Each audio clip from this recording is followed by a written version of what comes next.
Imagine your brain is wired like a high-gain microphone, but with a completely broken volume knob. Every sound, every single smell is just dialed up to 11 permanently. Yeah, that is the daily reality for Chris Kent. You know the premise of Steven Sutherland's Invisible Borderlands, right? Hmm.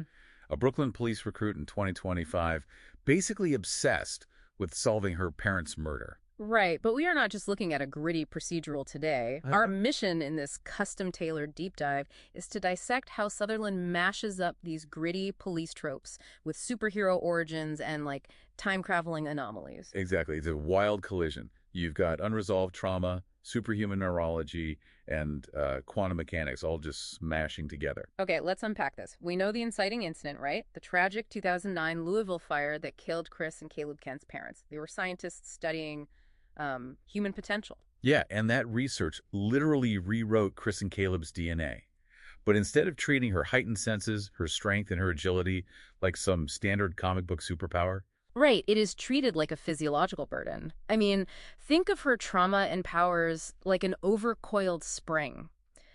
Forged in tragedy, but weaponized for justice. what's fascinating here is the biological mechanism behind your powers. It is not a gift at all. It is more like an involuntary recording system. Oh, wow. So her enhanced senses are actually a double-edged sword. Completely. Her olfactory bulb and auditory cortex are so hyper-developed that she does not just remember the fire, she physically relives it. She smells the ash, she hears the exact pitch of her mother's screams on a loop. It is, well, it's a sensory prison. God, so her body is just a walking crime scene. Yeah, literally. That really explains her relentless drive to find the killer, which brings us to the bizarre clues her parents left behind, like how a standard cold case rapidly mutates into a sci-fi mystery. The anagram puzzle, right? It's such a cool transition. Exactly. We have these weird fragments. The word Cairo, a note about someone named Vile, the letter S, and a suspect known for drinking tea. For a while, that last clue really bothered me. Oh, because the math does not work at all. If you spell out the beverage, TEA, you get 13 letters. Right. Which is too many for the killer's alias, but that is the trick. Chris realizes it was not the drink. Her dad was phonetically spelling the letter T. Oh, that's clever. So you take CAIRO, VILE, S, and T. Exactly 11 letters. Yeah, and you rearrange them and you get Victor Elias. Or, as we know him, Victor Mann. Huh. And once she identifies Mann, the narrative completely pivots. I mean, the parameters of reality in the story just fracture. Here's where it gets really interesting, and honestly where I need you to explain the logic to me. Chris tracks Mann down, but instead of typical mob enforcer, she gets ambushed by literal time-displaced 1960s greasers. Right, and she manages to steal a time-shifting device from them. Yeah, but I have to push back on this. You are reading this dark, grounded noir, and suddenly we have time-traveling greasers. It feels like dropping a 1950s diner right into the middle of a cyberpunk heist.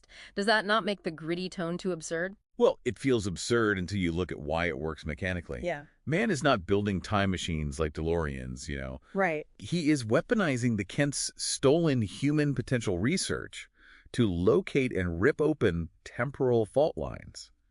So it escalates the story from a simple revenge plot to a literal war over reality itself. Wait, so he's just using them because... Because he pulls these greasers out of the 1960s since they're cheap, disposable muscle. Plus, they have zero digital footprint in 2025. It is a tactical use of time travel. He is hacking the timeline like a syndicate would hack a server. Ah, I see.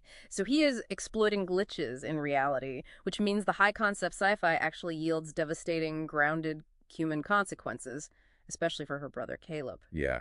Caleb's trauma-induced downward spiral is tragic, and his encounters with Mann are terrifying. Which perfectly explains the brutal cliffhanger at her cousin Mia's apartment. Chris takes the stolen device there to hide Caleb, but, locks and deadbolts do not matter to a guy bending time. Right, Mann's men just bypass conventional security entirely.